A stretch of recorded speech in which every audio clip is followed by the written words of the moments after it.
This is for the nerds, this is for the brainiacs, this what we deserve.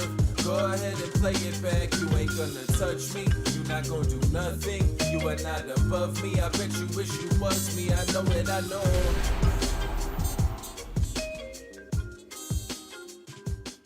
What's up, everybody? Welcome to another episode of the Only Friends podcast. We are here, and we're here to talk about hands and strategy today.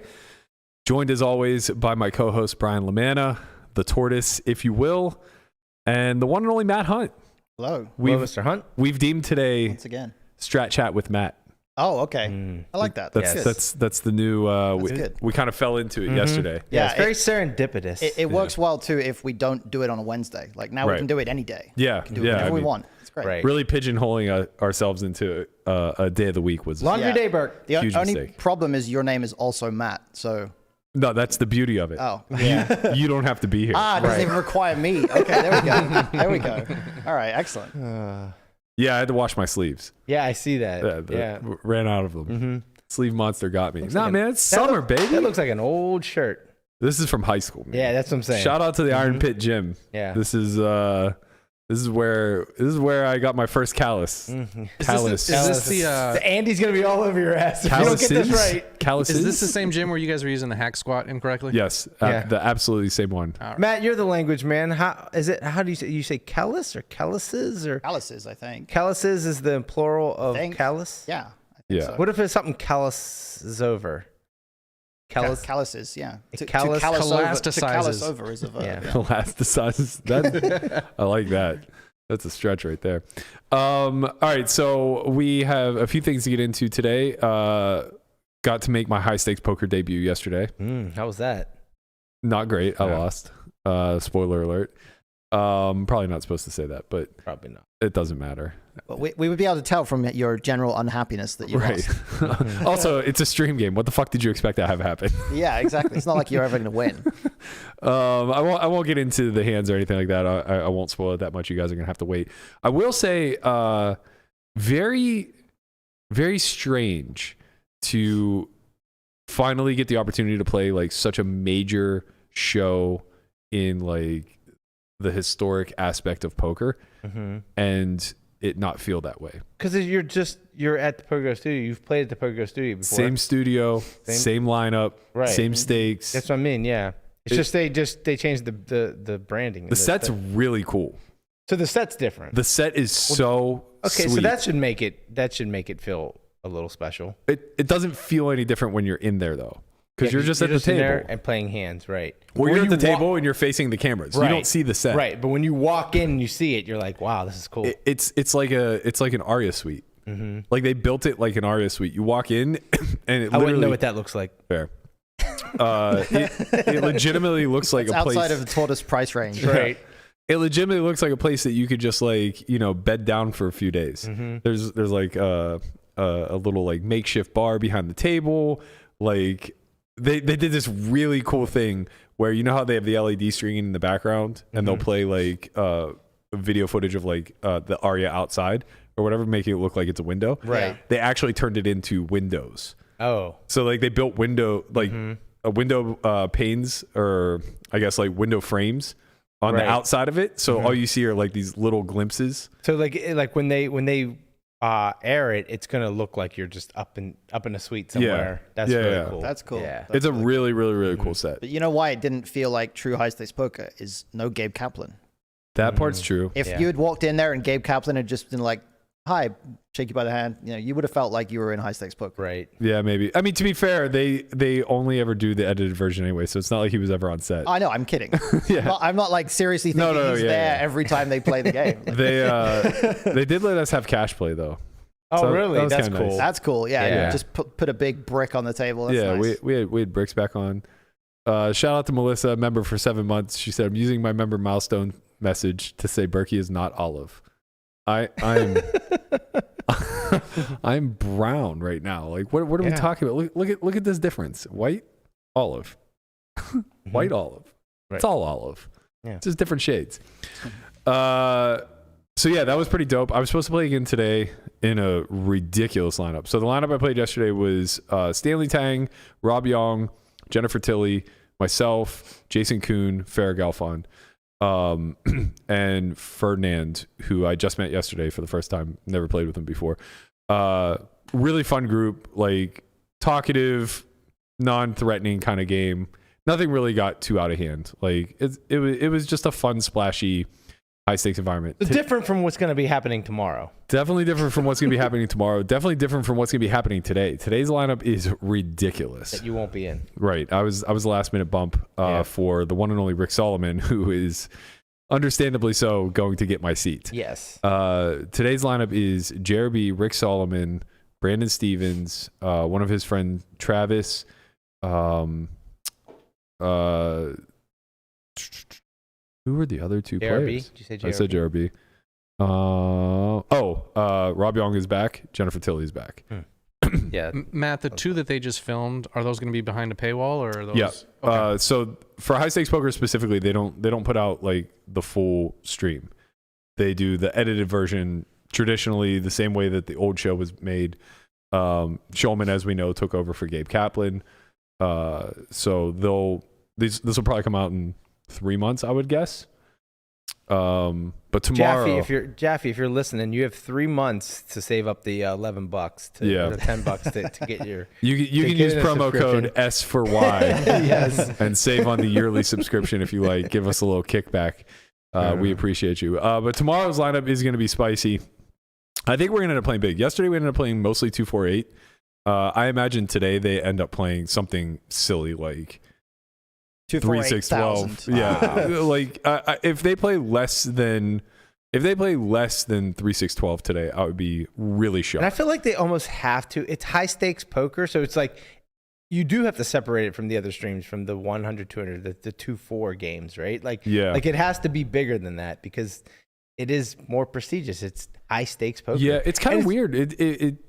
I mean, it was a big game. Don't get me wrong. It just like didn't feel that big. It felt like a 2-4 game. Yeah, well, that's the thing. Like the kind of like these 2-4 games have become like normalized. Yeah, where it's like it's super high stakes, but it doesn't feel like super high stakes. I think that that's watch it so often. Yeah, right? I think that's a big part of it. Yeah. I also think it matters like how the money goes in.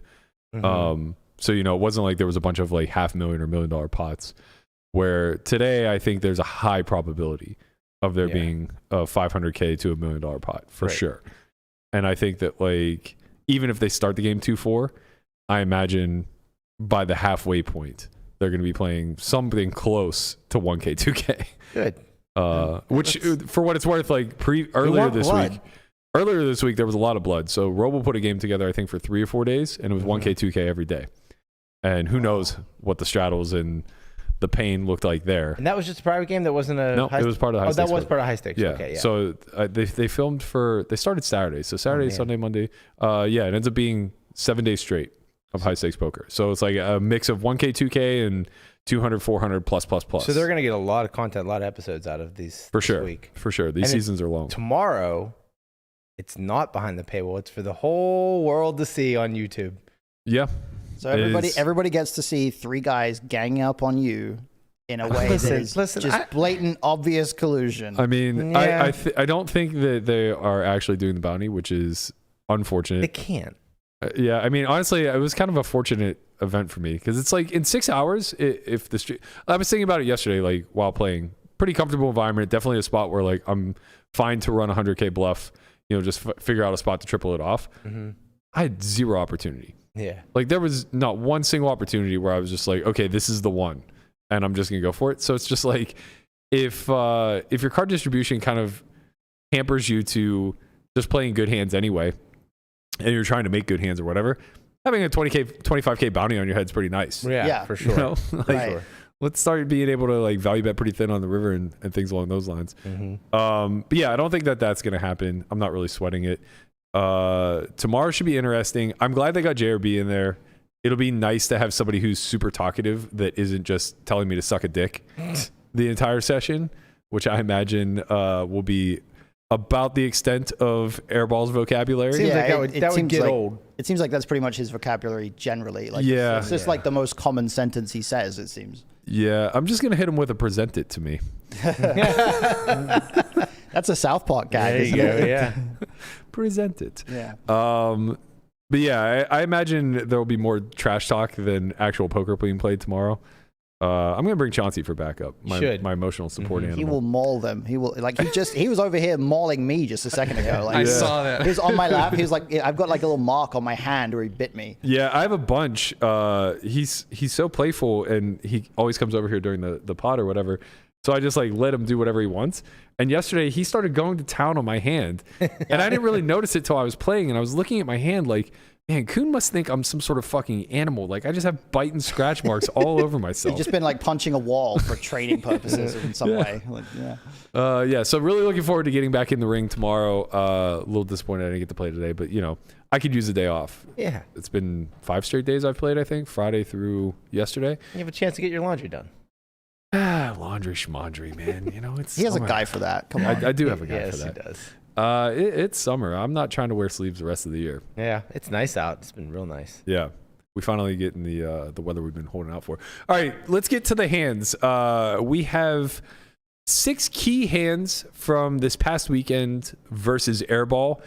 We're going to see everything from long tanks with what I can only assume was a 10 high type of holding.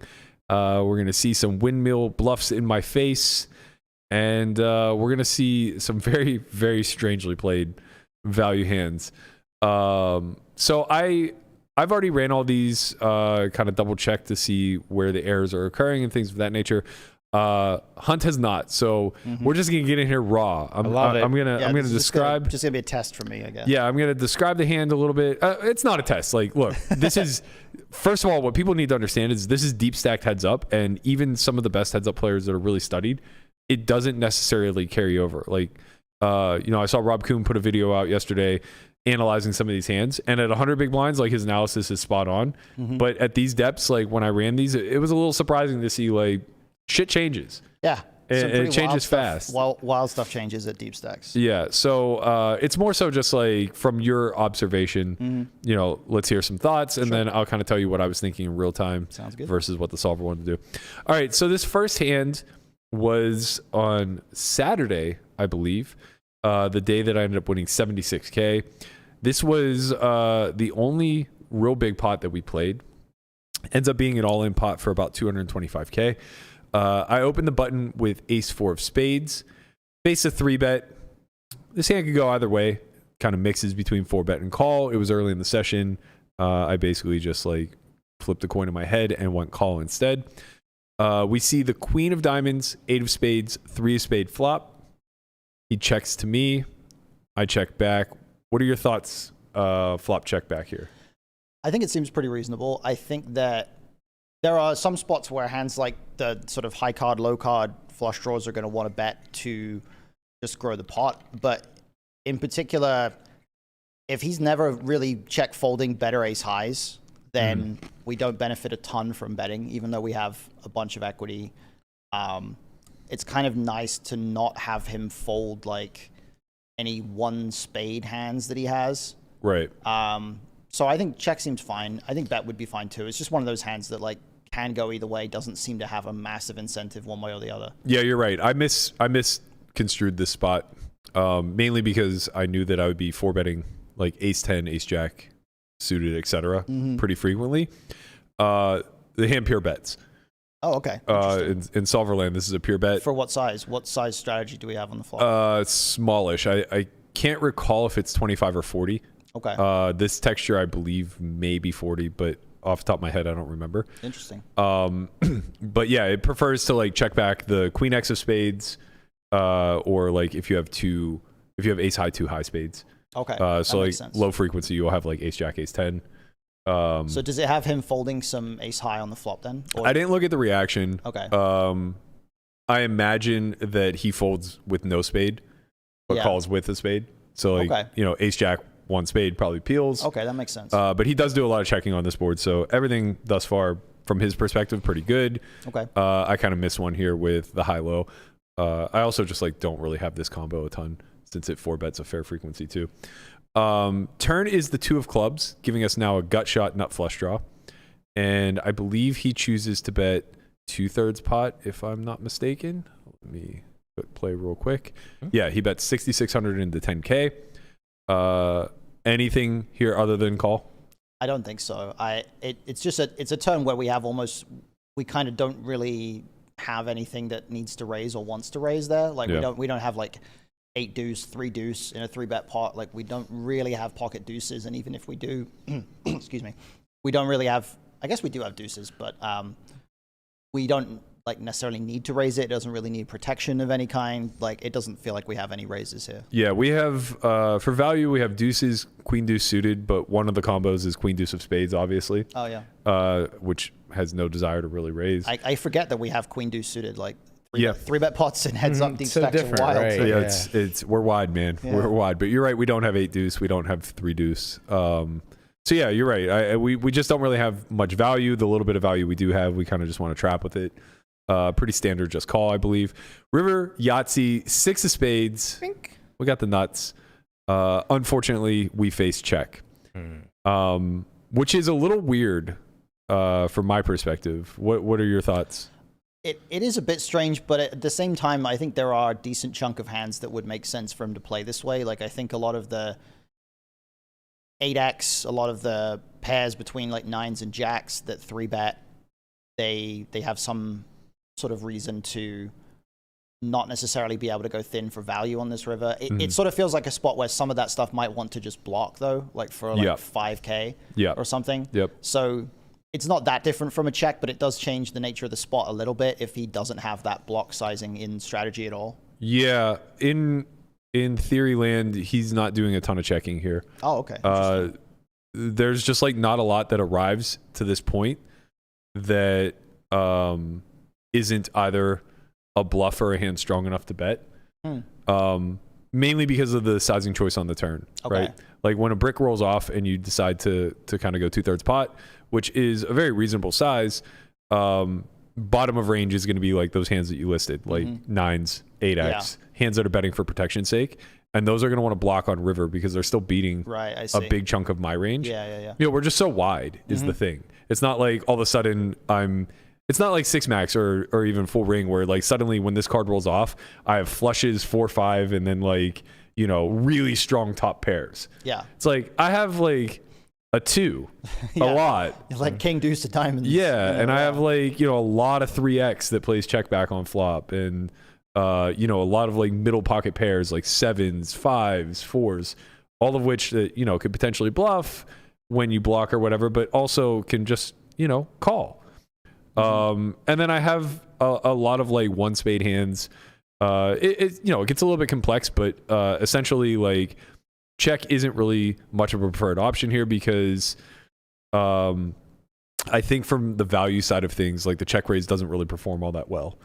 Like basically you're just hoping to have cooled me off. Like you give me pretty easy decisions if I value bet, you know, a queen with no spade.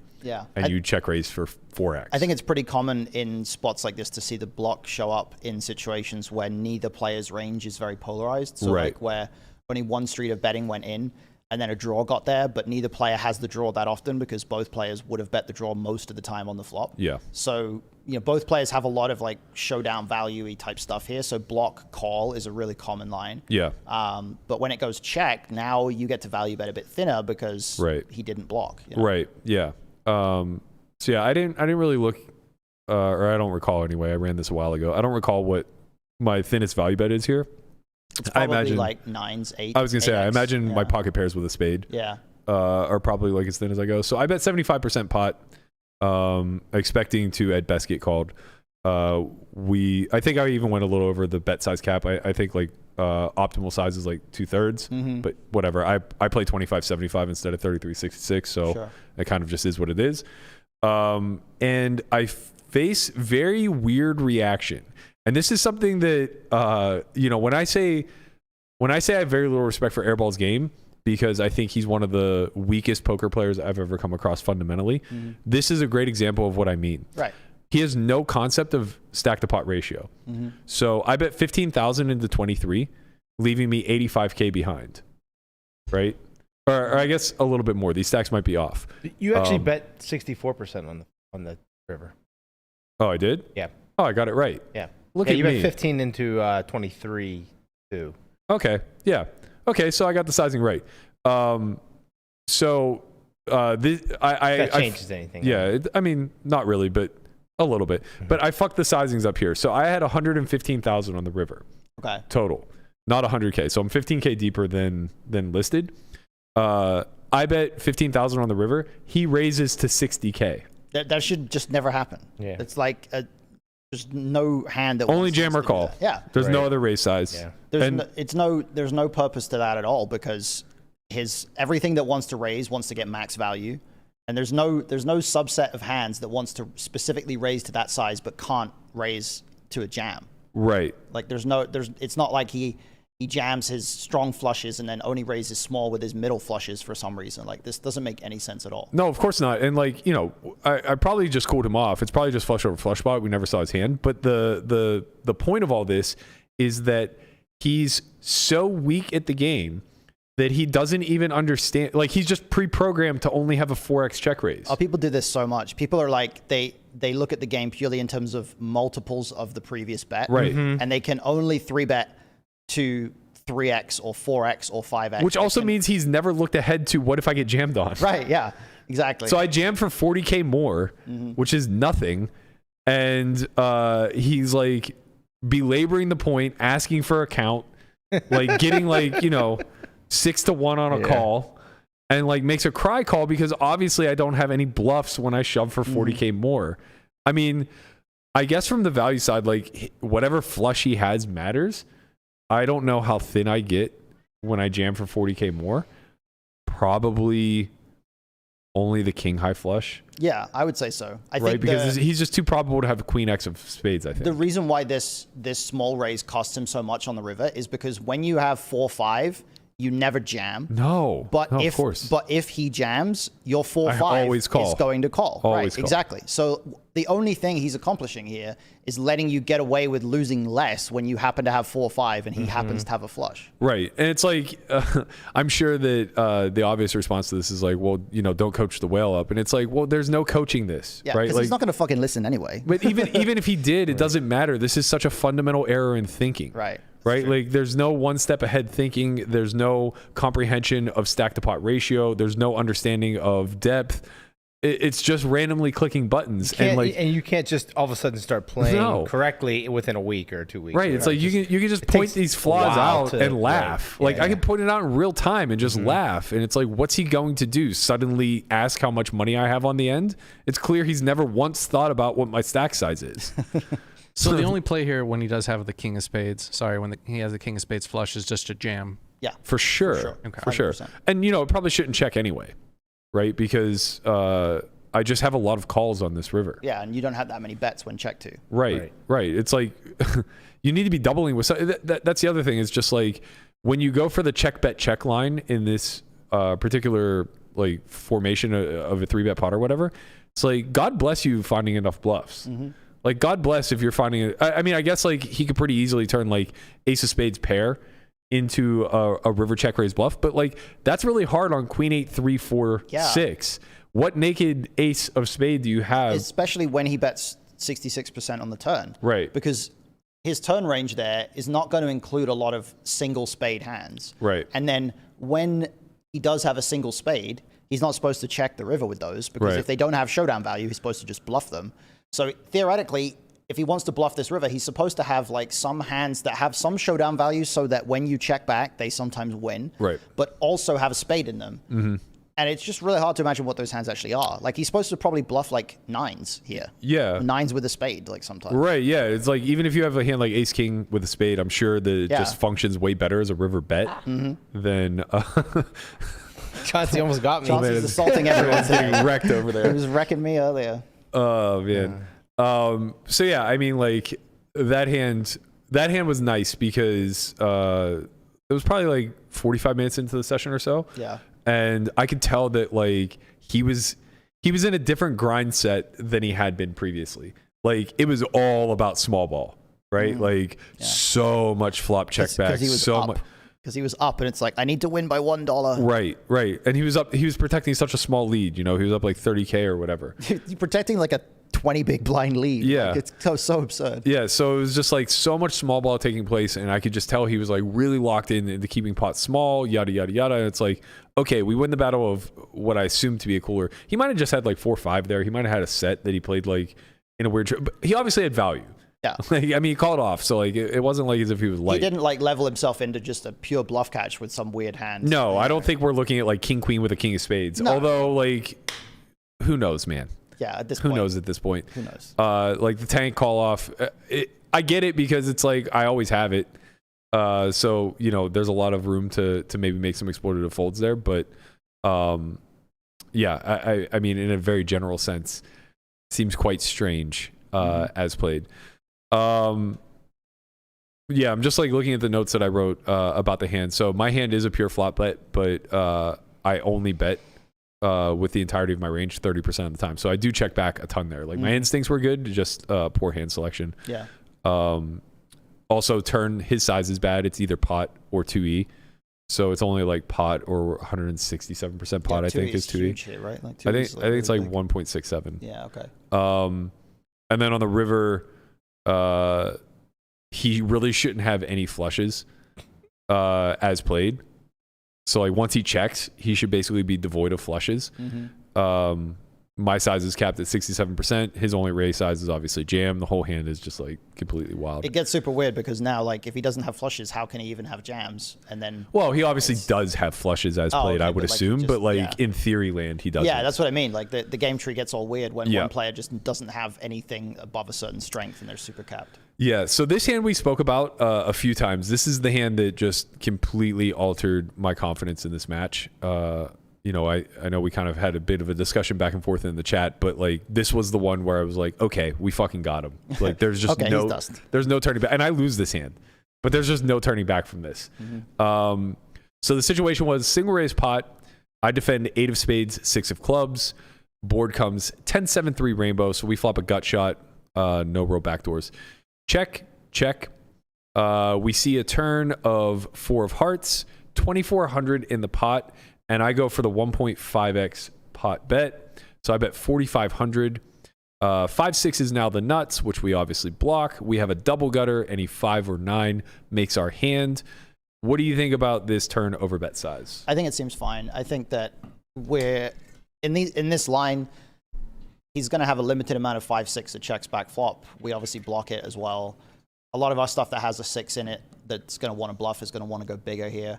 It's kind of not great that we have a heart, but we can't just only bet big when we have a heart because we need to have some better bluffing combos for when the heart doesn't hit. We need him to have as many hearts as possible.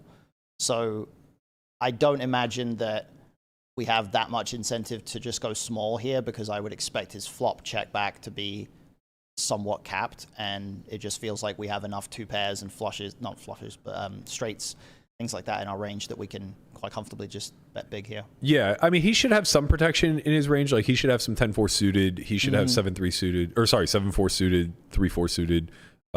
Actually, all 7-4, all 10-4. I think that's right. Yeah. So he should have a lot of, like, 2-pair combos here. You're right. I don't think he has a ton of 5-6, but he should have some. Yeah. Us having a blocker to that's really nice. He also will have like some pretty strong 1-pair hands that check back, hands like 7-6, 7-5 that are pretty natural bluff catchers here. But nevertheless, we have relative nut advantage here. And when we choose to bet on such a dynamic turn, it's big. So I was like really proud of myself for finding this one. I'm just kind of learning the heads up game tree. So finding these turn over bet probes are a little bit challenging, but this is one of them. Yeah. I got the candidate a little bit wrong. You're right that I would prefer to have a heart. Oh, okay. So I was thinking along the same lines as you, where I felt like unblocking backdoors was good, but it's a byproduct of I think largely just wanting to win now. Okay. And that makes sense. and then having the ability to potentially fire off on a heart. So river. I guess it's like the opportunity to bluff on a river non-heart is not as important as I expected it to be. Right. Seems like. Right. And it's important to be able to bluff on a heart river. Yeah, that makes sense. Which makes a fair amount of sense to me. So he chooses to call. We'll discuss his hand momentarily. We arrive at the river, and it is the 7 of clubs, which is the non-heart 7, which oddly enough led to me getting the sizing correct in Theoryland, because I had planned to just go overbet on bricks. But when the 7 rolls off, and 7x of hearts is a big part of his range, 7-6, 7-5, I understood that I needed the size down. What I didn't understand is that makes my hand a give up. So I have some blocking to 7x, obviously, but like if I had the 8 of hearts, I'd be more inclined, or the 6 of hearts to follow through here. That's interesting. Because I would be blocking more of his pair plus combos. Oh, yeah, okay. Which is important. But my hand is basically a pure give up. It does bluff small frequency for the size I chose, which I think was 75% pot. Or maybe it was 66, either way. And he elects to call again with the Jack 3 offsuit. Yeah. So this is such an interesting river card, because on the face of it, obviously the 7 is going to be very good for him, because you don't overbet a 7 on the turn. But in terms of overall range distribution, there's enough 5-6 in your range and enough like 2 pair that just made a boat that you still have a pretty good chunk of some very, very strong hands here. And it's no. Oh, really? Okay. You're right about the 5-6. I have 5-6 in full. So 16 combos of 5-6, which is very helpful. Do you not have like 10-7 and 4-7? I do have 10-7 in full. I only have 4-7 suited. So there's only one combo of that left. But you have 3s, 4s, or are they 3-betting sometimes pre? 3s and 4s 3-bet at high frequency. Okay. It's very weird at depth. Yeah. These hands never 3-bet at 100 big blinds. They mix pretty aggressively at 500. That makes more sense now. You want those like low pair those low pair potential like two-way hands. Yeah. Whenever you go forward post in those 3-bet pots, because you want to have coverage on low boards, obviously, and then you want to be able to have natural bluffs that can turn nut equity on certain other textures.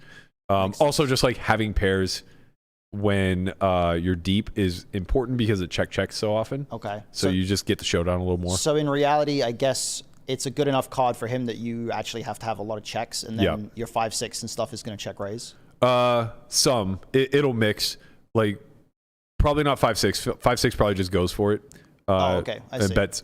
When I say go for it, like we're capped at like 3/4 pot. Okay. Right, but it can bet call. I imagine. And some of our boats will do the same. I imagine the check raises will come from like, probably like the hands that unblock the 7. It's weird though, right? Because the boats, like in most spots like this, the boats that unblock a 7 are going to want to check raise, but you don't have those here. I have 3s and 4s. Some. Okay, you do have a little bit of it, yeah. And you don't have 10s. So right. Like, it definitely becomes a weirder spot heads up. Check raising isn't going to be a high frequency play. Yeah, I'm probably just overthinking it. Yeah. We're going to be forced to bluff catch a lot here. Nut equity just shifts pretty heavily in his favor. Right. Because he does have these in the offsuit variety. So he will have some 7-4. He'll have like, one combo of 7-3 suited, or two combos of 7-3 suited.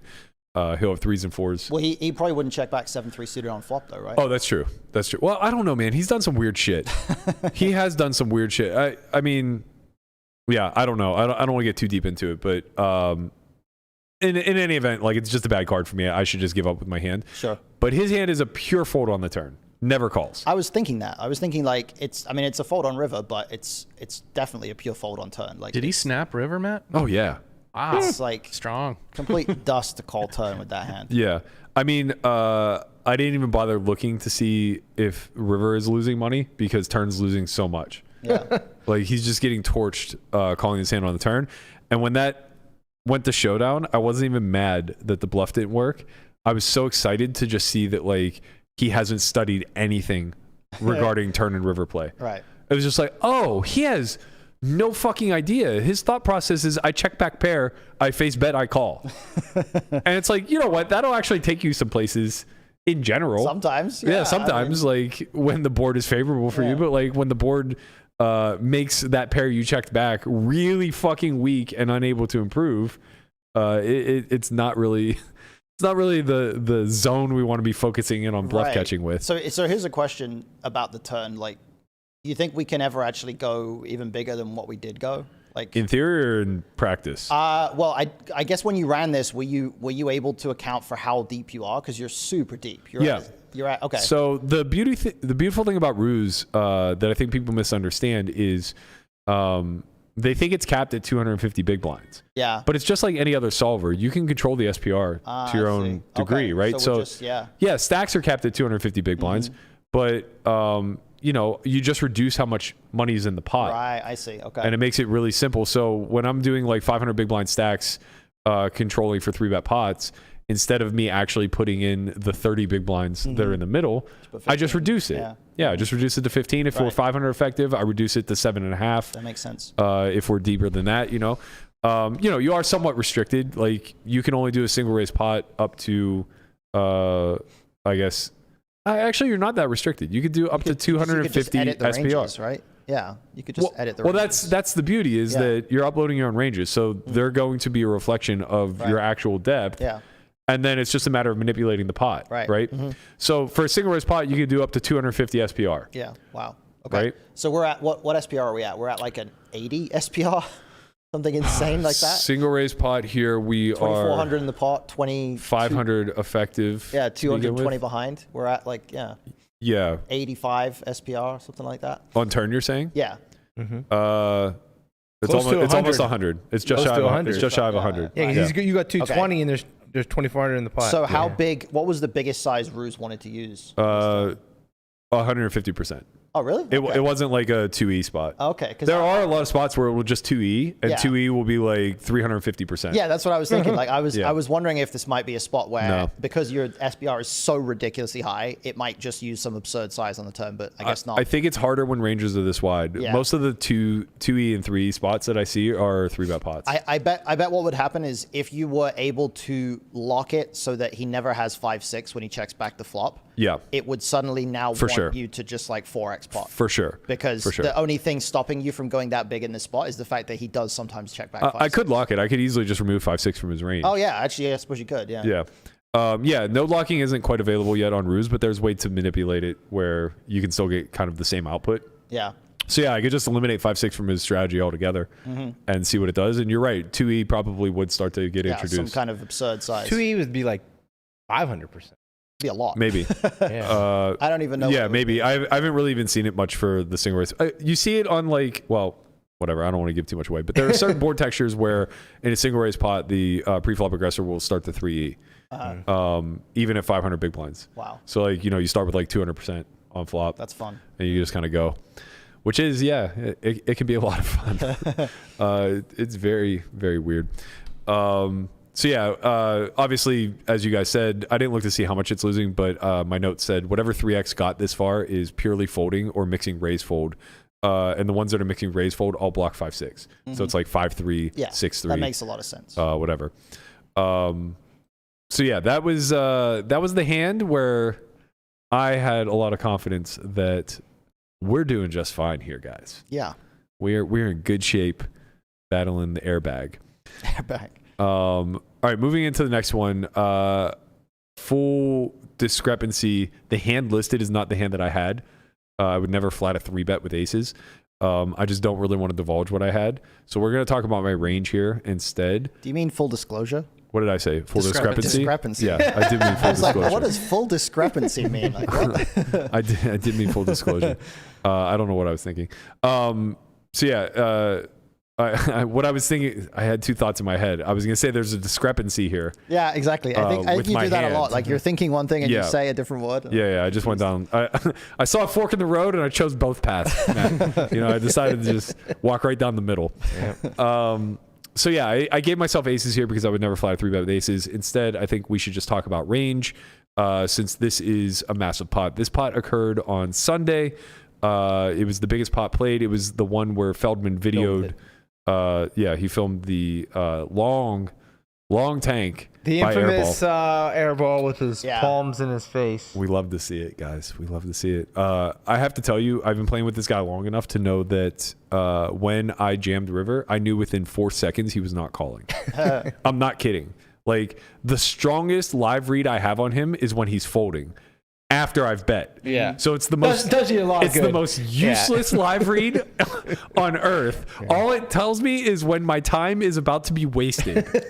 Do you think he's paying close enough attention to you that you could have done something to try to get him to call? Or No not? shot. No? Okay. No shot. So you think well, he's- I don't think he had a hand. I legitimately think he had like 10-9. He just of saved spades. his face. But like, Yeah. let's say he did have some close hand. Is he paying enough attention to you that you think you could do anything to influence I don't know, man. I look at this guy, and every time I look at him in the eyes throughout the course of the match, I just imagine like a circus monkey in his head banging two cymbals together.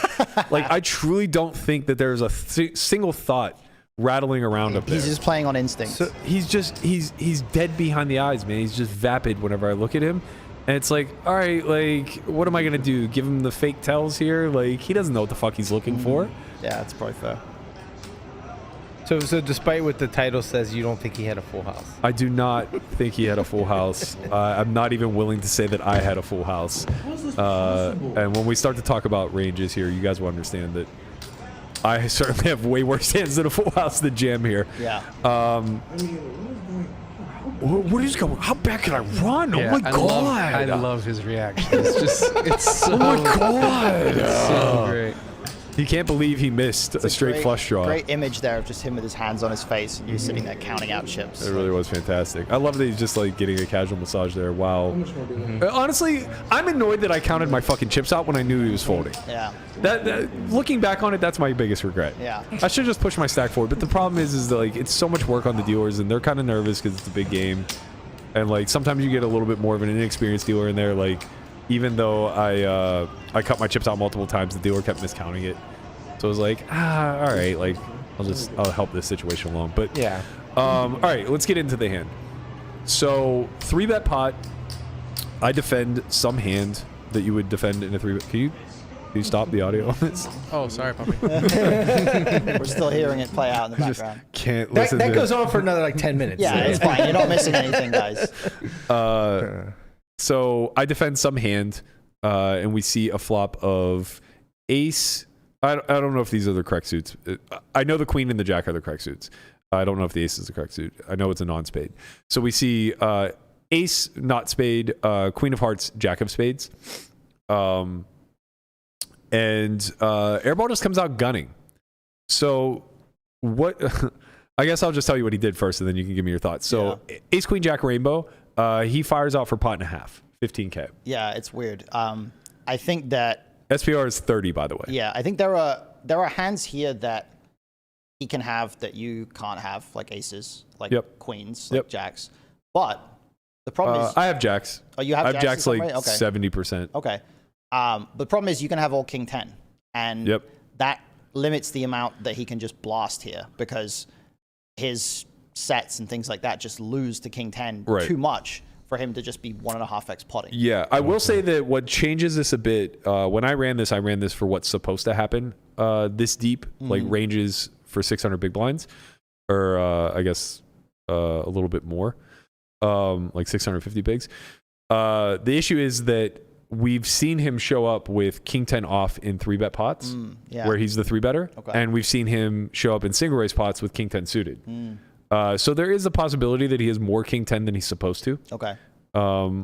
But you know, I still have the king 10 edge here by quite a margin. Yeah, and even if he has more king 10 than you do, the presence of all 16 combos in it. It's completely impossible. Oh, you mean more than I would have if I were 3-betting? Yeah, even if in relative terms he has a bit of a nut advantage here, that doesn't mean it's big enough for him to just blast 1.5x pot. Yeah, what do you think the actual sizings are for this spot? Well, you already told me, so I'm kind of cheating here. Oh, okay, fair. My bad. It's pot, right? You said? Yeah. Yeah, and that's generally going to be the case. When you flop pretty big advantage on a board texture that favors you a lot, but you are, slight nut disadvantage or like relatively even, you're just, in heads up, you're just generally going to be capped at pot. Like he's leveraging his sets here. He's leveraging the fact that he has more sets than you do. He has an equity advantage for sure. He's not leveraging the absolute top of his range. Like if he had more king 10 than you did, he might be able to bomb for more than pot. But when you're leveraging something that's slightly below the top of range, a good example would be if this were queen jack 10 instead. Yeah, exactly. Then he might get to just you get the 3E. Yeah, you can just start 3Eing right because you just then never and have the ace king. Right. I'm supposed to have it like some stupid small percent. And in practice, I may not ever have it. So yeah, you just get to blast off on like Queen Jack 10 and just like go hard versus my 2 pairs. So he goes B150, too big. I knew it was too big immediately. Yeah. I'm just like, okay, I don't know what this is, man, but it stinks like a bluff. I think so. I might be you've obviously run it, so you can tell me if I'm right here. Sure. But I would think against this size, you're probably supposed to fold anything that doesn't, like any pair that doesn't have a king or a 10, like ace 9 and below. You're probably supposed to fold. No. Okay. You don't fold backdoors.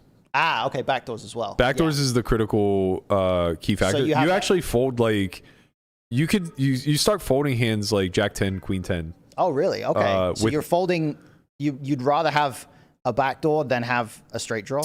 Yes, I believe so. Okay. Man, don't quote me on that, but I'm positive that like, because I'm thinking of like I might be misspeaking because I'm thinking specifically of like the Ace King 5 boards. Okay. The only King X that calls is King X with a backdoor. Okay. So like and King Queen. Yeah. But like you'll just pure fold King Jack. That for sure. I would have been confident about as well. Like, Yeah. It's specifically this spot. But yeah, you need equity. Like a triple Broadway board where you're facing 1.5x pot. You certainly cannot peel here with like Jack 4 of Correct. some random suit. Right. That doesn't have a backdoor. Right. Nick might. Well, yeah, he might. Jack 3 is a good hand. Yeah, you basically need to have a fair amount of equity. Yeah. You just and clean equity. a hand like an ace that doesn't have a backdoor and doesn't have a 10 with it because you wouldn't have ace king. Yeah. That is probably gonna have to fold. Like some aces are gonna have to fold. For sure. Yeah. Like if you have ace deuce of clubs. Yeah, that was like the essence of what I was getting at, because I think people are just like conditioned to like, oh, you can't fold top pair heads up. But Right. Like, you absolutely can in a 3-bet pot when you face 1.5x pot. Yeah. And you'll see how this shapes up as we arrive at river. So like to give you a little bit of a cheat, all of your Queen X with backdoor flush draws are calling. So like Queen 9, Queen 8, Queen 7, Queen 6. Makes sense. It peels. Yeah. If it has a diamond or a spade in it, it peels. Okay, so we call. Turn is the Queen of Spades. Good card, bad card for him. For him, Yeah. it should be a pretty bad card because Should be a pretty bad card. he shouldn't have he shouldn't really have any substantial amount of Queen X that bombs the flop unless he specifically has like 2-pair plus Yep. with a queen in it. So Spot on. ace queen, queen jack, etc. Yeah, spot on. Also, a few other notes of flop play. As we mentioned, he's capped at full pot and isn't able to be betting any larger than that. When he does choose the larger size, what actually ends up happening is the solver will start to restrict his large size down to 67%. So it'll just start to settle on 2/3 pot, whereas if you just leave it at pot, you basically either pot or check. So how often do you think he's checking this board, even though we're saying he has relative advantage? 60%. At this depth, 85. Wow. So he almost never gets to bet. And when he chooses 150%, it's like 3% of range. Wow. Or 3% frequency. That's the effect of the SPR just being so high, Yeah. right? Like Yeah. your 29 SPR in a 3-bet pot, like you just don't get to bet. Yeah, at a turns position a lot. get hard. Yeah. You know? So yeah, obviously like flop is a bit of an error. Only size is pot whenever he restricts himself to that. But he's still mostly checking. Now we see the Queen of Spades come off. What do you think his betting strategies are in this spot?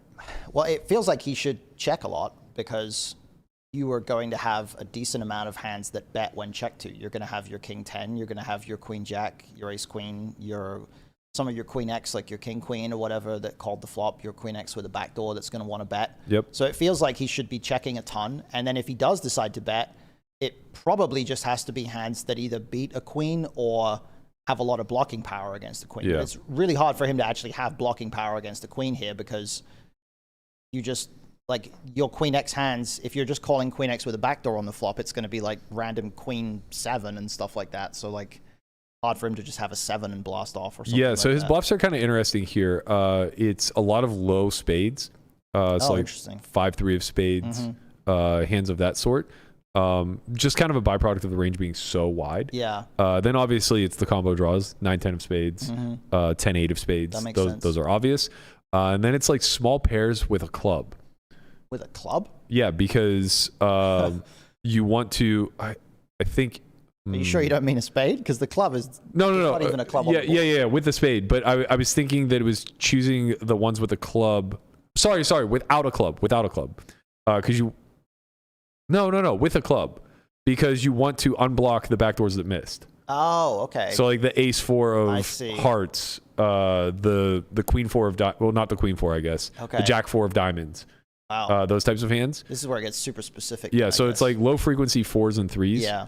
That will also be a part of the bluffing range. You know, it's funny. I've done 2 sessions in the past couple days with students where I've been specifically looking at turn bluff construction, basically. And I'm surprised how frequently it matters to unblock the folds. Like unblocking folds on turn matters a ton. And I guess in this case, a lot of the reason why those hands, particularly the low card spades, some of the others as well, a lot of the reason why they can barrel here is presumably just because they have max unblocking potential against all the hands you're folding. Yeah, and you get to barrel them twice. Also, they have like very nicely hidden equity. Yeah. So the spade is a nice card for you to just get value on. With 4s and 3s, like you can drill an underboat, which is worth a fair amount of EV when you do.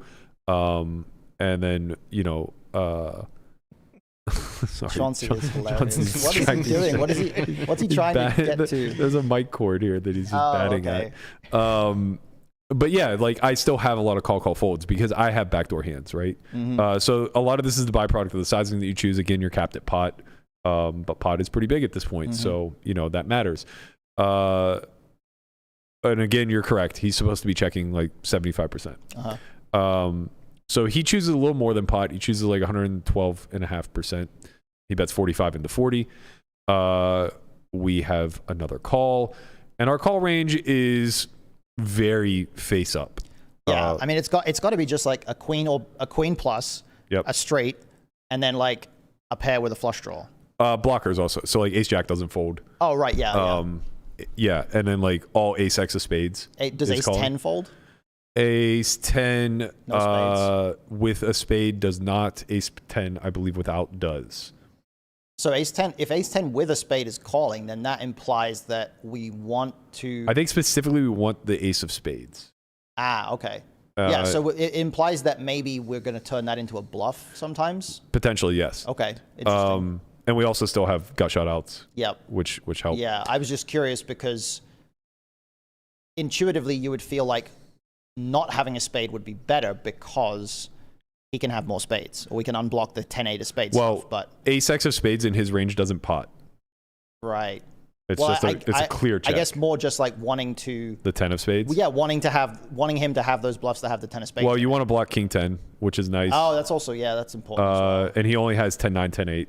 Yeah. That really double barrel. That's probably good. But so yeah, it's not definitely really a ton interesting of hands. that we're calling with some hands that have like an ace but are planning to maybe bluff rivers sometimes. I mean, we need to, right? Yeah. We got to have some future street bluffs when check too. Indeed we do. So we call again. The river is the deuce of diamonds, forever a brick. He bets 100 now into 125, so roughly 80% pot. Hey, man, you know, I'm not a chew toy here. Marley, come get your man. You can bite that nipple off. I know. So this is actually kind of a fine simplification. So when I ran it, it was splitting between quarter pot, full pot, and all in. All in being like 2 pots, give or take. Yeah, I thought he would mostly want to just be all in here. Yeah, I thought so too. I thought so too. And I was really surprised to see it mix 3 sizes. I figured it would just be like quarter or jam. Yeah. The full pot size kind of threw me a bit. Yeah, it's a bit weird. But Jack's like purely picks pot. It chooses nothing else. Interesting. Which I was kind of surprised by. So it's like a nice simplification. I just reduced it then to 80% pot or all in. And it mostly chose 80%, which is kind of crazy because you don't get here with many hands. Yeah. Like, I think total his range was like, I don't know, single digit combinations spread out over like a dozen or so candidates. His bluffs would then come from, as I mentioned, small pairs. His jams were his super nutted range, so queens mixed between pot and shove. Queen Jack did as well. Ace Queen, pure jam for him. Aces, pure jam, which I was surprised. Aces actually pot flop. Huh, interesting. I was surprised to see that. I mean, they mix, they check also, but I was pretty surprised to see that they fast played so much. Yeah. And then his King 10, his other Queen X, his pocket jacks, they all choose the other size, and his bluffs are just like thrown into every size basically. Like his small pairs, his 5 high spades, 6 high spades, stuff like that, all just gets thrown into whatever size he chooses. So it's kind of choose your own adventure at this point. I mean, that's going to happen a lot. Like you're going to see spots where there's certain specific segments of value hands that have a desire to bet different sizes. And then the bluffs are just going to populate each range according to however many is necessary. Yeah, 10-9 of spades. Sure these hands all get mixed in. Villain is indifferent, what do you think my jams are when I face this 80% pot bet? I think Ace-Jack sounds like a good candidate. That mixed, yep. I think Ace-Deuce of spades could be a candidate. I think that, what else do we have? Jack 10, maybe? Jack 10 of spades? Jack of spades is out. Oh, okay. Where's the board? I can't see the board. Ace of diamonds, queen of hearts, jack of spades, queen of spades. Yeah, okay. Oh, that makes it harder. All right, so because we can have an ace X of spades combo. So like those ace 10s with a spade seemed like they could be good river bluff jams. Yep. We don't have ace king. Do we still have any like king jack in there? No. Okay, so we don't have that. Yeah, I feel like I almost want to bluff with a weak queen here. Like I almost want like queen, I don't know, what do we have? Queen 5 of diamonds or something. Like I almost want to bluff with that. So interestingly enough, I don't know if it was bluffing or not, but my jams are boats, quads, and then queen 9 and worse. So queen 9 through queen 5 or whatever. You have queens? Yeah. Some frequency, not a lot, but yeah. Right. So boats, quads, and which includes like, sorry, not all boats, most boats. Ace, queen, queen, jack, and then pocket queens, all jam. Okay. Jack's call, pure. Wow, Jack's doesn't even jam? Jack's pure call. And then I want to be jamming queen 9 through queen X, like however far down it goes. That has to be a bluff then. Yeah, because king, queen, and queen 10 call. Huh. So this is what happens with these paired boards. It's super weird sometimes. Like I ran a spot a while back where it was like it was a board with 3 to a flush, 4 to a straight, and a paired board, and it was like ace ace deuce 3 4 or something with 3 to a flush, and it was a spot where like trips was jamming the river, like a top trips was jamming the river for value. And like a straight was folding or like weird shit. Like the trips, because it blocks the houses and stuff, can play differently than the straights can. Right. And I guess that's what's happening here. Yeah. So you were pretty close on the jam options. So ace jack and ace 10 mix all 3 options. Okay. Man, Jacks. That's such a nightmare to just be like, should I call? Should I jam? Should I fold? Like, it's the worst feeling, especially with a hand like ace jack. Yeah. Like, and this is like where Landon's instinct is always jam. Yeah. He'll never call ace jack here. Yeah. Like he will just always jam it. He'll never fold it and he'll never call it. It's probably my instinct too, but I'm just never in this spot. So like mine's the opposite because I'm a live guy. It's like, no, they always fucking have it, man. You don't jam here. I play tournaments. I'm like, they're folding jacks here in a tournament. So like, I'm just going to jam. Yeah, that's fair. So yeah, ace jack, ace 10 mix all 3 options. The calls come from pocket jacks, king, queen, queen 10, king 10, and then ace deuce of spades. Oh, ace deuce of spades actually calls. Wow. Yeah, because I guess because it unblocks every single bluff. Yeah, it unblocks the 3s and 4s, the 5 3. There's no 2x of spades that he has that's a bluff on the turn. That's funny. I wanted to bluff that hand, but it just calls. I mean, I think like the instinct is probably pretty fair. I think the reason why I prefer his call over jam is because you don't block enough value for him. Yeah. You know, like you need the queen to jam. Well, the big thing is that, and this probably isn't happening in practice, but ace queen off is like 80% call this deep pre.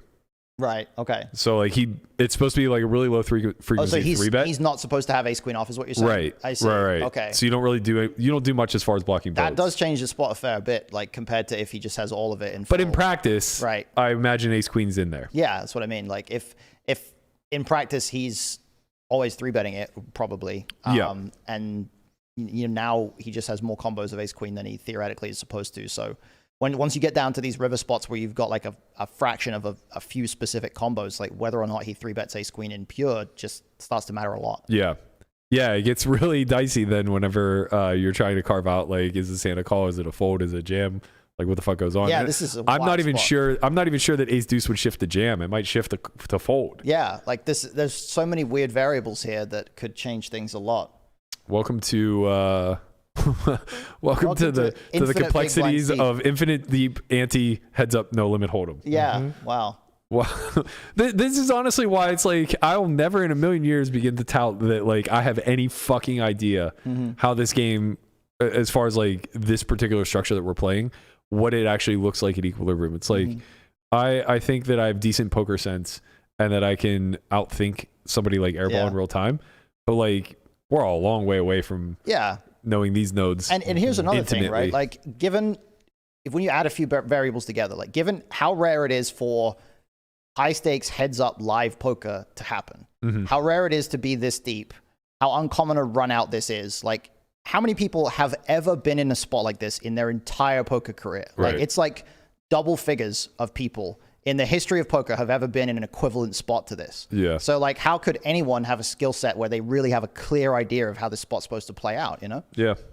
Yeah. The good news is, Matt, you can ask Doug tomorrow to run over this hand with you. That's true. That's true. Yeah. Maybe we can talk it out a little bit. You know, he can give us a little in-game coaching, discuss with both of us what he thinks of his play.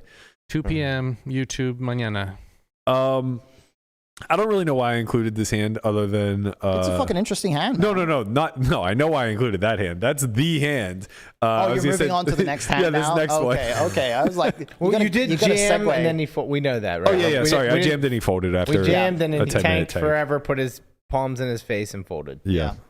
And I had aces. I didn't have aces. That's a lie. I did not have aces. No, I had one of the hands in our range that I said we should have. Yeah.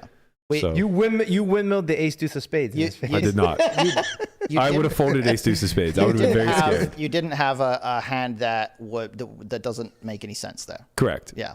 Correct. I either had ace jack, ace queen, queen jack, pocket jacks, or what are some of my other bluffs? Queen X suited. Yeah. Yeah. One of those hands. Next hand, I'm not really sure why I included this other than I think the line is a little bit interesting, I guess. So single raise pot, we are about 100K effective. I have Jack 9 off with the Jack of Diamonds.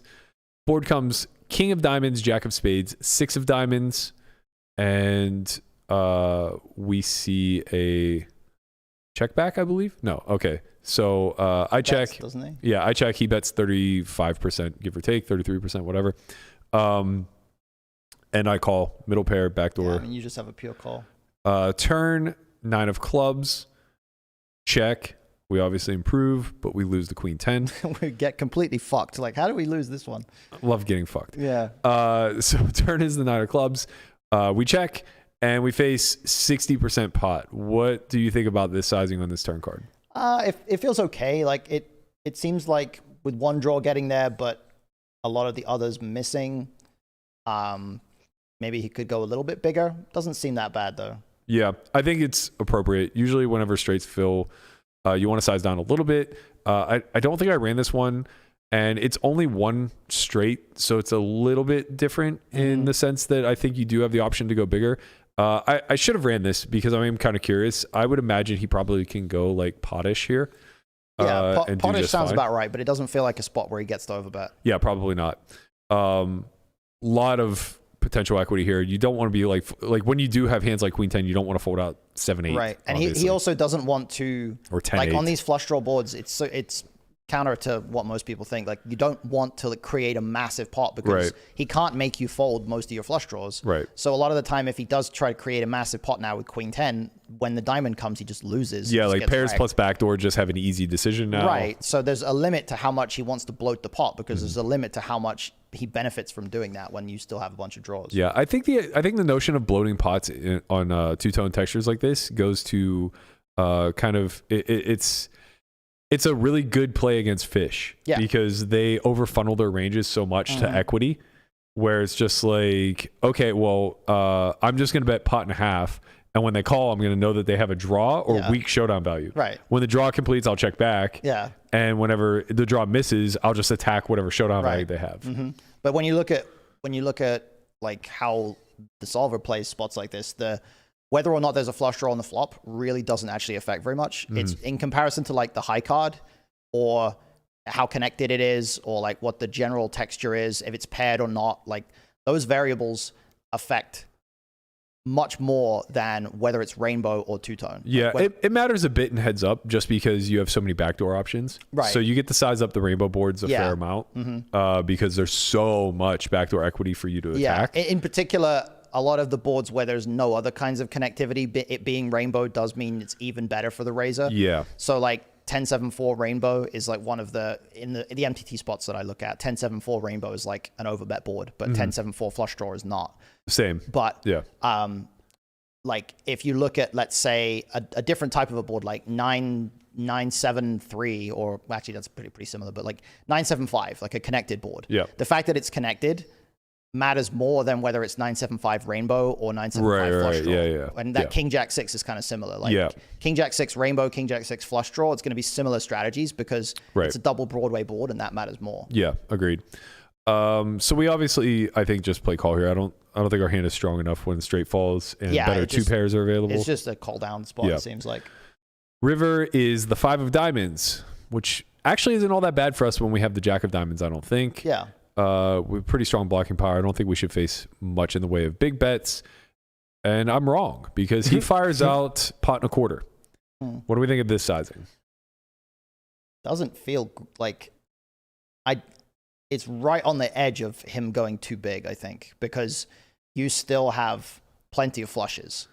And it's really hard for him to have very many hands aside from flushes that want to go big on this river. Yeah, my instinct was that I wanted to fold, which is insane. My hand is certainly never folding here. But the sizing sequence just feels so off, I think, in the sense that I imagine that this is just like a really fucking strong hand way too often. The issue is that like I don't know how much he's overvaluing like one blocker, like king queen with the queen of diamonds or something. Well, that would be for value. I don't think I'm pretty confident he's not getting that thin. Oh, okay. I see. I'm saying like ace 10 with the ace of diamonds. Right. I see what you mean. Like how often is he just like ripping it for this amount? I think the thing that makes this spot much more close than it would or than it should be at equilibrium is the fact that he's supposed to probably find a lot of turn bluffs with just a naked ace or queen of diamonds. And if he doesn't, like if he starts checking back like ace deuce with the ace of diamonds or something like that, because he's not specifically looking ahead and saying, I want to be able to bluff the ace blocker on a diamond, then now he just doesn't have enough bluffs when you get to this river. So oddly enough, I just pulled it up and I'm looking at it. We were right. He is supposed to be potting turn, not 60%. Okay. And he does not use the ace of diamonds very often. Really? Only exactly ace 10. Oh, interesting. Even ace queen checks back. Oh, so those hands just have too much showdown value? Yeah. And then like ace deuce with the ace of diamonds just doesn't even bluff there. Checks back. What about the queen? It's pure check back. The queen of diamonds is somewhat utilized. Queen 8 is the key one. So it's like queen 8, queen 4. So what's he bluffing on turn? It's the high lows. It's queen 5, queen 4, queen 3, queen 2. Okay, unblocking folds basically. Yeah. Okay. He mostly utilizes those the ones that block the nuts and then also have a unblock diamond. folds. Yeah. They're strictly the queen of diamonds. Interesting. So yeah, when we arrive at river, which is I got there the wrong way. 60%, not pot. So yeah, he was pot's the optimal size on turn, and as we suspected, our hand is it a pure call? Jack 9 off. It raises a little bit On turn? Yeah. Exactly That's my combos. Super thin though. With just so Jack 9 of diamonds and then Jack 9 with the Jack of diamonds raises about half the time. It is very thin, but the raise size is small. It's only half pot. Yeah, it gets like weird when you have bets that are smaller than they should be, because now you're supposed to raise thinner, and it like if his range stays the same but his size goes smaller, then your ability to raise thinner actually isn't like it doesn't change to give you the comparison. When he bets full pot, we never raise. Yeah, that makes sense. Okay, so we call river is what was the river again? 5 of diamonds. 5 of diamonds. I was gonna give it the deuce for some reason. You ever have any donks on this river? I do a lot. Well, not a lot, but like 10% of the time. Okay. Just not with my hand. Okay. My hand pure checks. The donks are coming from like 10-8 as a bluff, Jack 5 suited for 2 pair, Queen 10, King 10, 9-6. What size is it donking? Just quarter. Oh, so it's like block donking. Yeah. Okay. Yeah, it's a lot of like the 2 pair regions, hands that block the 2 pairs, and then a little bit of straights. Okay. So we check, and I'm wrong. He gets to big bet this river. Okay, interesting. I didn't expect that. It's almost exclusively pot. He has a little bit of overbetting in there at 150%, but it's really just Queen 10, and then like a little bit of King Jack. Here's a question. What are your raises on this river versus the overbet or versus pot? I mean against either of them because they're pretty similar sizes. I basically don't raise versus overbet. Versus pot, I raise like 6%. Do you not have any? Oh, I'm sorry. I looked at the wrong. Yeah, I was gonna say, like, how do you not raise? Because you I do, still but have flushes. I do, but it's jam. Oh, okay. So that makes sense. Versus overbet, I jam like 5.5%. Okay, and what are your combos? Let's look. I guess it's nut flushes and ace of diamonds stuff. Yeah, it's flushes and ace of diamonds. Yeah, exactly. Okay, fair enough. So jack of diamonds isn't a good enough blocker to actually bluff with it. No, it does a tiny bit of jamming with 5x, or sorry, 6x rather. 6x. Yeah, it uses 4th pair. Oh, the 6 is on the flop. The 6 is a pair. Yeah. Okay, yeah, never mind. It's just a little bit of it using 4th pair. For whatever reason. Seems ambitious. Yeah, just like we block a set. I probably wouldn't find it. We're all in. Gotta be honest, probably would not find that one. If he goes pot, my raises now I split between 3/4 pot raise and all in. Okay. So it's like a total of 10%, but it's like 5 and 5 pretty much. Okay.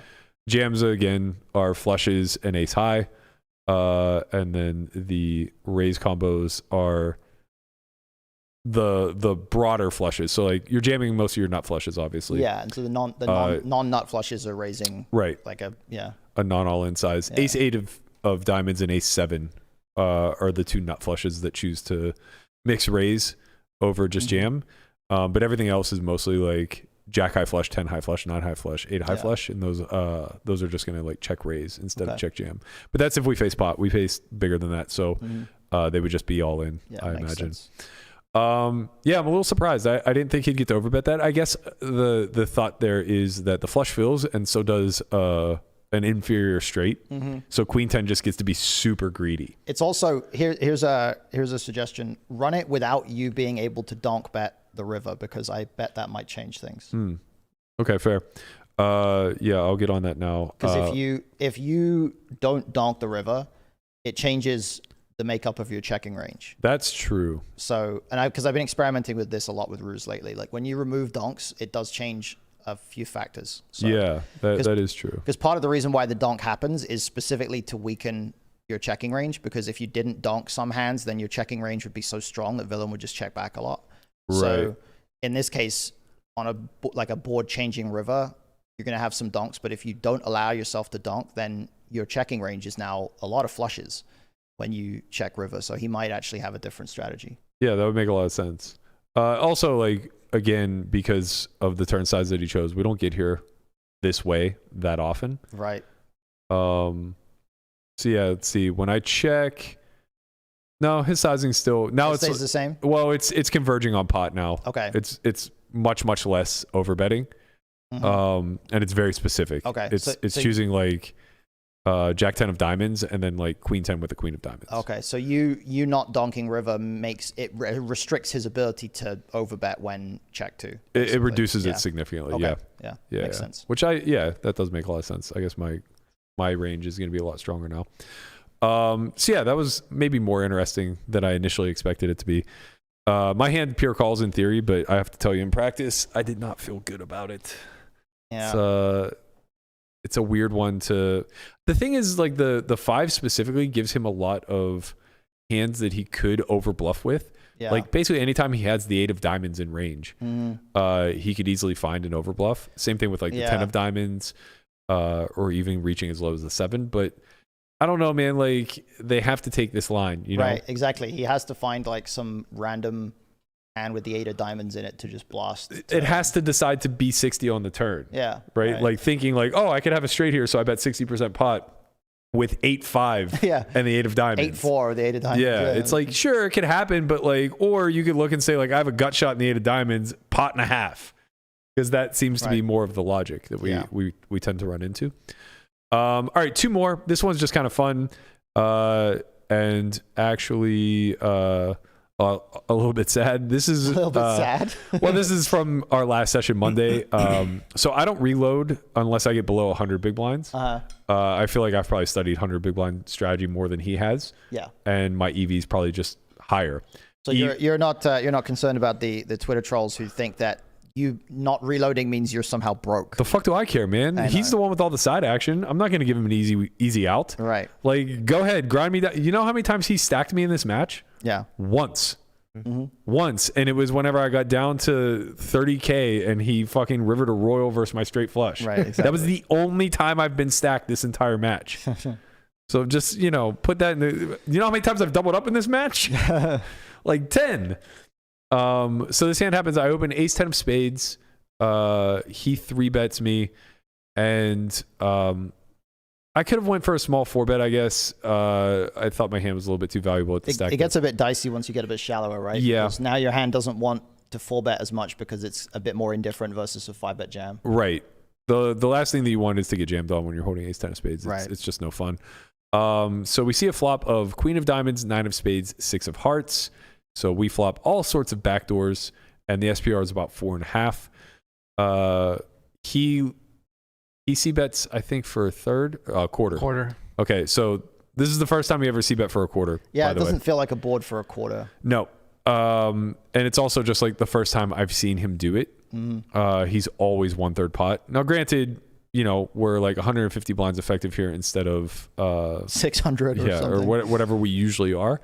But with that said, it's still, in my opinion, notable, I suppose, that he's choosing a size I haven't seen him choose before.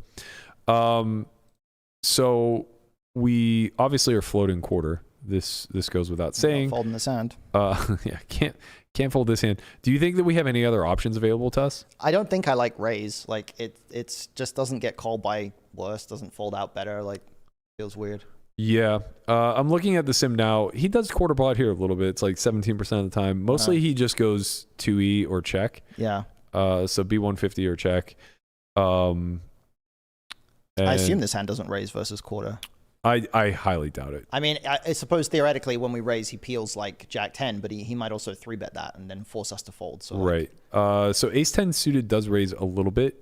It does? But it mostly chooses clubs, so it chooses the one with no backdoor. Oh, so it's like, okay, it's getting super tricky with it and trying to get value from his backdoors. Yeah, it chooses clubs. In rank order, it goes clubs, hearts, spades, diamonds. So, make of that what you will. We obviously have a clear call here. Turn is what is the turn? 4 clubs. 4 clubs. Okay, total brick. 4 clubs, and we now face a very annoying size as he comes out with half pot. Not really a thing. He should be blocking again or going 2E, which is 100. It just looks like a polo spot. Yeah. So you either block or go 2E, which is 113%. He kind of hedged and hit the middle here. Let me see what happens when he chooses. I mean, I'm sure our hand just pure folds. But versus block, we might double float. I'm not really sure. So versus the size he chose, we are now pure folding. Pure folding ace 10, ace jack, etc. So I do what I'm supposed to do. And he windmills the king of spades, 5 of spades right in my fucking face. He got you. He got me. He really got you there. God damn it. He got you by having a hand that's... Well, actually, is he supposed to have that hand here? Yeah, he's not supposed to actually have that. I mean, like he has a sliver of it in range, but it doesn't bluff. Right. Okay. It's like, I guess, too good to bluff. Maybe King 8 is actually where he starts to pull his bluffs from.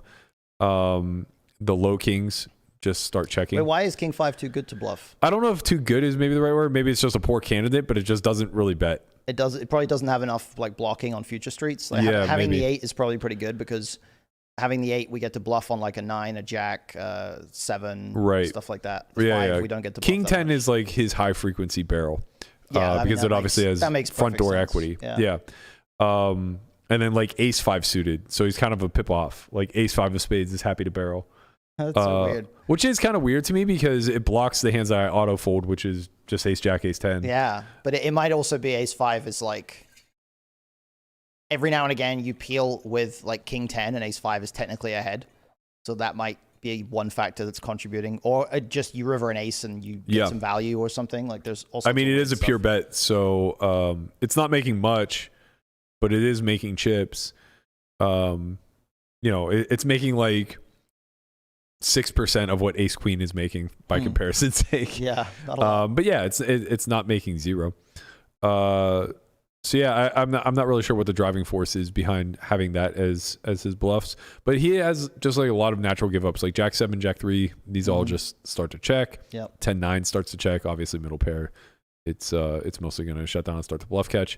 Had he had like the offsuit variety, it would have been fine. Like king 6 off goes for it, but only when it has. Weird, man. We're like not supposed to bluff king 5 suited, but we're supposed to always bluff king 6 off. Like, yeah. Oh, sorry. It's a pair. Oh, it's a pair. Of yeah, course. that's my bad. Yeah, forget it then. My bad. So yeah, I'm wrong. There's nothing in the offsuit that like goes hard. I guess a little bit of nope. Those are all pairs. Yeah. He found a bluff. Good for him. Yeah. Whatever. I was not annoyed. I was annoyed a spade didn't come. Yeah. It was just all would have fucking got in. Oh man. We're here. We're just in it. The jack of spades, pile it in his face. Yeah. Make him hate life. Yeah. Fuck this guy, bro. All right. This final hand was one that we got paid. I'm not sure what Airball ended up having, but it was a fun triple barrel spot, I think. So this is a single raise pot where I open king 8 of clubs on the button. We're going to see a flop of 10. 10, 7, 6. There we go. 10 of hearts, 7 of clubs, 6 of spades. There it is. 10, 7, 6. And we have a backdoor flush draw as well. So this is a board where I don't want to give too much away, but I'm going to use a pretty simple strategy here of one size. So we go 40%. He calls. Turn, backdoor club draw. 5-8 becomes a straight. 5-3 becomes a straight. 8-9 was already a flop straight. So we got a lot working for us here. Infinite equity. What do you think about our candidate here on the turn? It feels like a hand that just has to bet because of how much equity it has, but also the fact that we never have to, like at this depth, we never have to fold to a check raise. We also have some implied odds in that he's sometimes going to check raise hands that have a worse backdoor. We have enough blocking power over both straights that we just get more folds. Like having an 8 just feels really important here. Having 2 clubs is nice as well.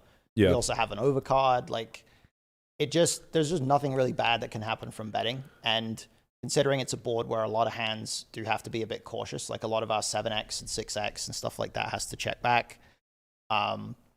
It just feels pretty important to, keep barreling when we have a combo draw like this. Yeah, I misapplied my strategy here. I would use a single size, but it wouldn't be 40%. I should have gone much larger on the flop, which I think would kind of alter future street strategy. That's interesting. So it's basically a pot or check spot. You can use B40, but it's like all the same hands that would pot. Is there something about his range that contains less 9-8? Like, does he 3-bet 9-8 a lot? Just the suited. 9-8 suited, I think, is... Yeah, so it's still just a pot spot, even though both of you can have 9-8. Interesting. Yeah, 9-8 suited is a pure 3-bet. He also doesn't have 10-9. That's near pure 3-bet. Okay. King 10 suited is a pure 3-bet. So, like, I think it has a lot to do with the 10x. Also, Jacks plus he never has as well, right? Correct. So, yeah. It doesn't have 10s either. 10s is a pure 3-bet. Yeah, that makes sense then. You're kind of leveraging that region, like over pairs, strong top pairs, that sort of stuff. Yeah. Yeah. So a little bit regrettable here to not go for the larger size when the turn comes off. Had I gone larger, my hand would be a natural follow through, and it would just mix between. I mean, whatever. Like you can just arrive at whatever you want. The only two sizes it chooses are 100% or 67, and they're both used at the same frequency. Yeah. So it's like whatever. I would probably just pot again. Yeah. So if you went pot, that seems to make a lot of sense. Instead, we went 40%. So I'm going to see if we have overbets now on the turn. I don't think we will. I think we'll have like pot, but not overbet. Now it changes it. So now we don't get the pot because we didn't pot the flop. Okay. But it's because it's carrying forward like a very reduced range. We have a less polar range, I guess. Yeah. Well, it's not that it's necessarily less polar. It's just that we are not able to keep the high frequency of our good hands in the smaller size. Oh, because we had two sizes on the flop, If I simplify, okay. if I take the no, I get it. Yeah. The smaller size has less of the strong stuff in it. The smaller size is more populated with just like blocking middle strength type stuff. Yeah, I think the easiest thing for me to do is just knowing that I play single size, even when I fuck it up and get it wrong, just run it for that single size. Yeah. And see like how this hand is supposed to react. But in any event, like no matter what size we choose on the flop, our hand is going to be a very high frequency turn barrel. Yeah.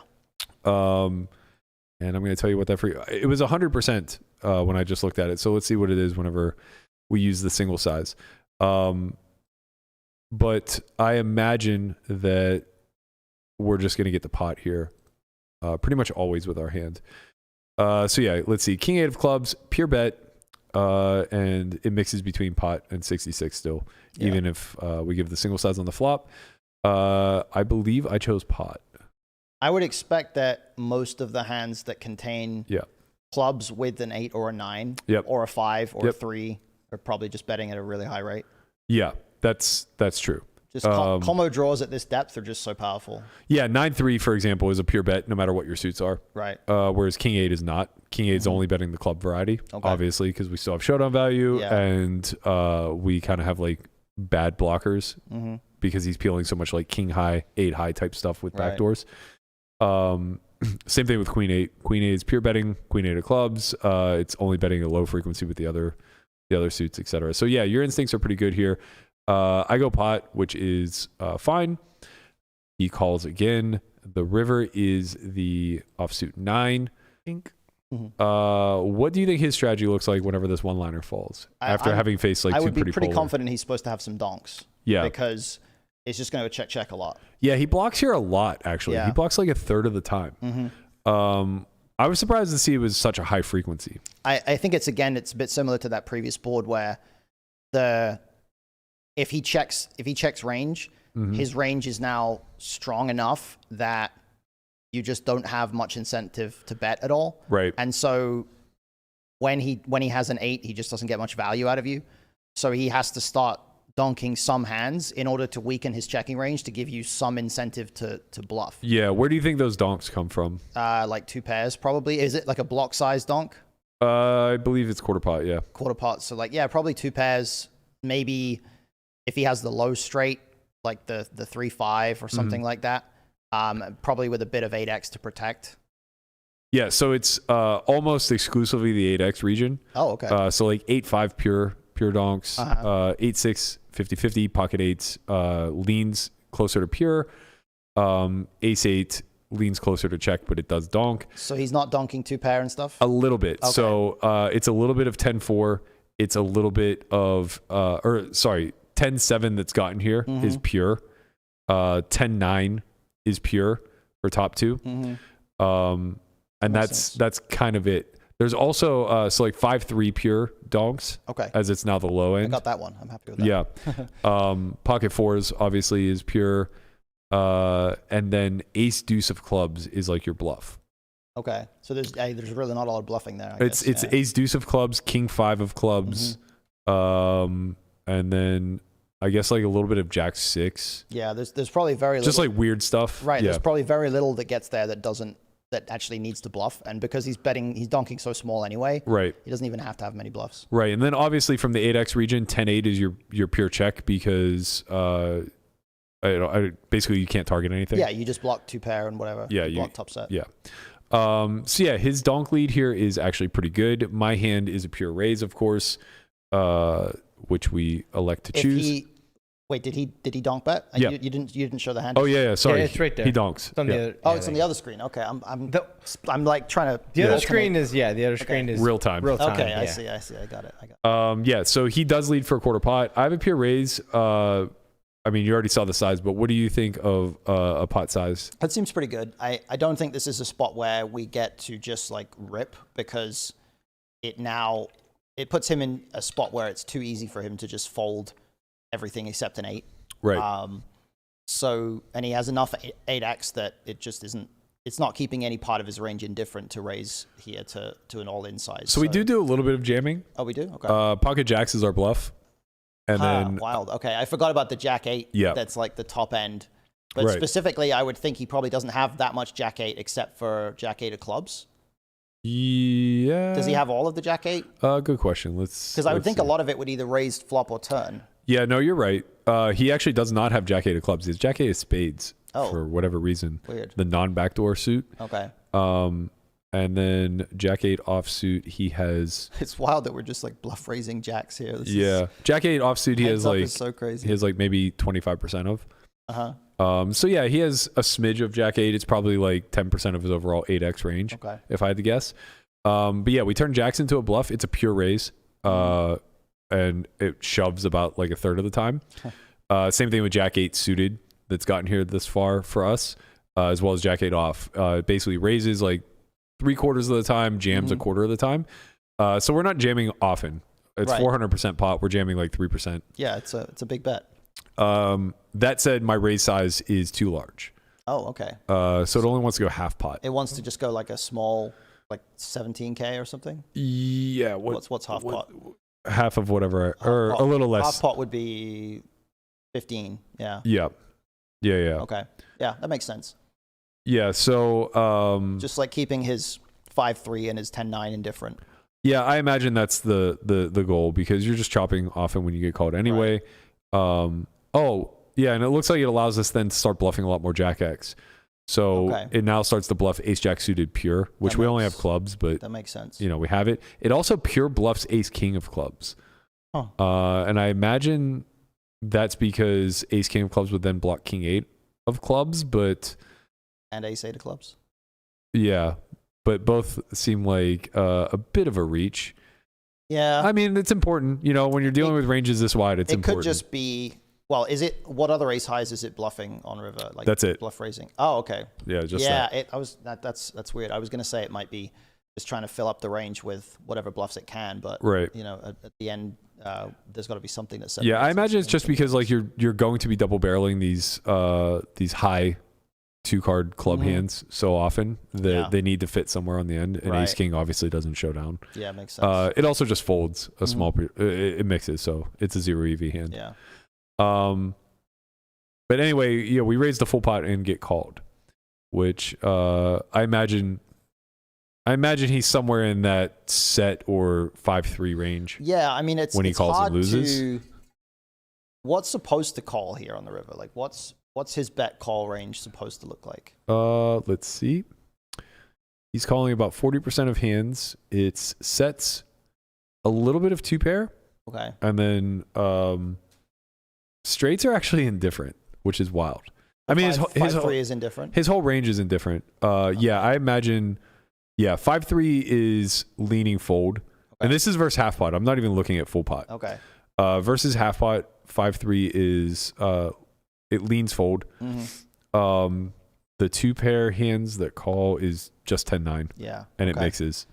Yeah, it's kind of definitely a weird spot because, like, he isn't really going to have that many hands that can actually call pot, but if he sort of attributes the same bluff catching value to all of his like 2-pairs or something, like let's say he thinks 10-9 and like 9-7 are pretty equivalent here, right? Then he can easily end up just like under folding to this raise. Yeah, I mean versus pot 5-3 like pure folds, right? Pocket 4s nearly pure folds, 10-9 pure folds. That's interesting. 10-4 pure folds. Does he still have 4s in range? Like, wouldn't he fold flop a lot with 4s? He should. Or 3-bet pre? He should, but yeah, and he should 3-bet pre, but it looks like 4 spades, 4 hearts, 4 spades, 4 of diamonds get to river.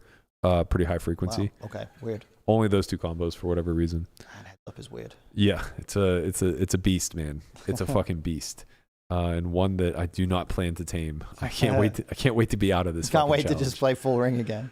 Oh man, I'm so excited for tomorrow. I'm so excited to get back into an environment where it's weird because I like playing all the hands. I really do. Yeah, I can tell. Here's a question. How much convincing is it going to take for somebody to get you to play a tournament this summer? Oh boy. I was literally thinking about that today. I don't know why. There was something about as I was walking out of the house to come to this podcast, there was something like on my counter or whatever that reminded me the World Series was near. Yeah, right. And I know what it was. This is the dumbest thing on earth. Yeah. I got an offer on my house. Oh. Okay. And it's like a pretty good offer. Like it's close to listing. And I was thinking to myself, like, I don't really want to sell my house anymore. I'm on a really big upswing and I don't need the liquidity, which was the whole purpose that I listed it for. And also it's like, it's still selling high, but it's not selling as high as it was whenever I first listed it. So I'm like, yeah, maybe I'm just going to pass on it. And then I thought to myself, I go, how much money do I actually think I need for tournaments this WSOP? Yeah.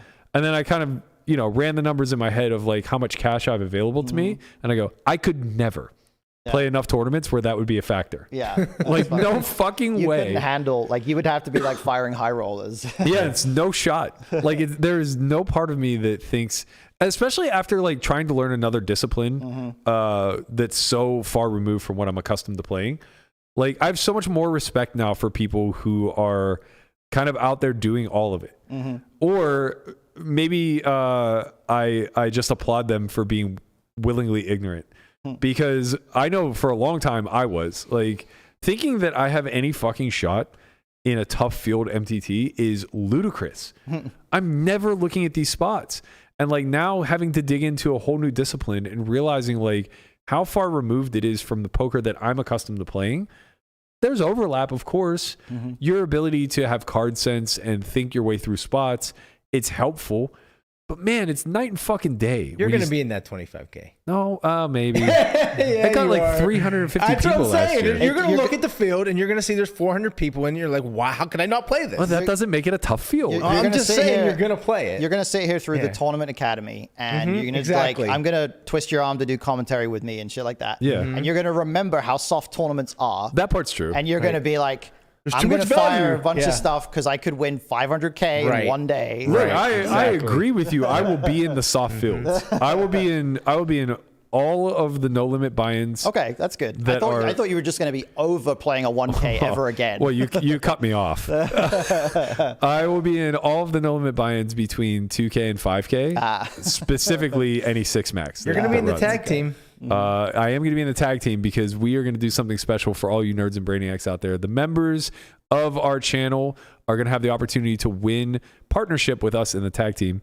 I don't think we told you about this, and you're not signed on. Oh yeah, you didn't tell me about that. Oh, okay. Well, yeah, you're not signed on yet, but you're welcome to come aboard if you want. Right. What we're going to end up doing, at least for me, Lamanna, Conrad, Guapo, and Landon, is we are going to run a contest of sorts for the people that are members of our site, and the winners will be our tag team partners. Oh, cool. Okay. Yeah. I will probably be in for that, but it just depends on what else is going on at the same time, because I may not even play the tag team event at all. I might be playing something at Win or whatever on that day. So totally understandable. We'll see. For all of you nerds and brainiacs out there, you better start to bend his arm a little bit. That's right, because I think of all the partners here, you want Hunt. You want Hunt. Yeah. If we're doing a snake draft, he's going first. Right. I mean, if you want to min cash, I'm your boy right Brian's here. the cash master. If you just want to lock up some money, it does depend on what you look. It depends really on what you want as your partner, right? Because whoever drafts me, they get all of day one. You're playing all of day one, buddy. Like whoever you are, I have full faith in you. Right. I will play my orbit, and that's it. You bag and tag for us. I'll take us home, baby. Let's go. Well, maybe that's what I should say. Maybe that's what I should do. If like I'll say I'll be part of it, but I'll play my one orbit on day one. I'll go play the Win or somewhere else. And then call me when we make the final table. Right. That's the thing. It's like you can play it because you don't you know, you don't have to We're always be there. also willing to free roll you in this one, Matt. All right. Well, that might make it a bit more enticing. All right. But let's go, whoever's baby. my tag team partner, be prepared that if you make some kind of big punt, I'm going to tell you punted. Yeah. So, like, He's I'm going not to let hold you back. know. I'm not That's gonna right. hold back. That's fair. But, you know, you'll learn something. That is Exactly, fair. right? Yeah. Yeah, and you know, if you want somebody grinding that 25 blind stack to ensure that you are going to bag somewhere around 10 bigs, you're going to have Lamanna. Right. The tortoise is going to take you right through that mid phase. Exactly. You know, and he's going to navigate very carefully. Gonna make sure that we're in the money. He's not going to overinvest in jacks. And whoever's Landon's partner is going to have to hope that when we 4-bet jam the ace-5 suited, it gets through. they don't have it. Yeah, Right, You, right. you got to push and pray with Landon, but God damn it. I hope you don't get dealt ace-5 suited too often, Look- because there's only so many times you can jam it. Collectively, between the 6 of us, we got some starters and we got some closers. You know, Yeah, there we go. you're the well-rounded MTT guy, but like you got other shit going on. So it's like, do you want a starter or do you want a closer? That's Well, I your haven't choice. closed one out in a while. I got a fucking 8th and a 25th. Hey, whenever you get heads up, I got you. All right, I'm right. gonna give you a little. Let's do it. You know, we can have a little discussion now. And this that is I'm- only for the member, not subscribers, Correct. the actual members. So if you want to, be a part of this or have a chance to be our partners, click that link below in the description. Gotta hit the you gotta become a part of the Nerds and Brainiacs. For everybody else, thank you guys so much for tuning in. I got a big day at High Stakes Poker tomorrow. Please, please, please send me good go. vibes. Good We need vibes. it. Please run good. Please Get in the win. chat and just fucking win like $500,000. Yeah, please, Yes. all of you guys, show up for the Poker Go stream tomorrow. We're gonna need all the support we can get as we're getting ganged up on by the dark side, if you will. Thank you guys so much for tuning in. I hope you enjoyed this Strat Chat. Leave a comment below. Let us know if you like this format. It's been a lot of fun. I really appreciate you joining us, Matt. Your insights Happy to be here. always fantastic. And of course, if you want to see more of Matt Hunt, head over to solve4y.io. He has unlimited courses, MTTs, as well as general unlimited theory. courses. Like Well- I have other stuff in my life. I can't make. Come on, unlimited man. courses. I'm Unlimited. trying to sell a product here. You know, I Okay. got to speak a little hyperbolic I here. have a lot of courses. He has a lot of courses, everything ranging from general theory to MTT specifics. Head over to solve4y.io, check that out. We'll be back tomorrow, 11 a.m. start time, since I have to be at the Poker Go studio by 2. I'm not sure what's on the dock yet. We might talk a little poker. We might talk a little Pirates baseball. I'm not.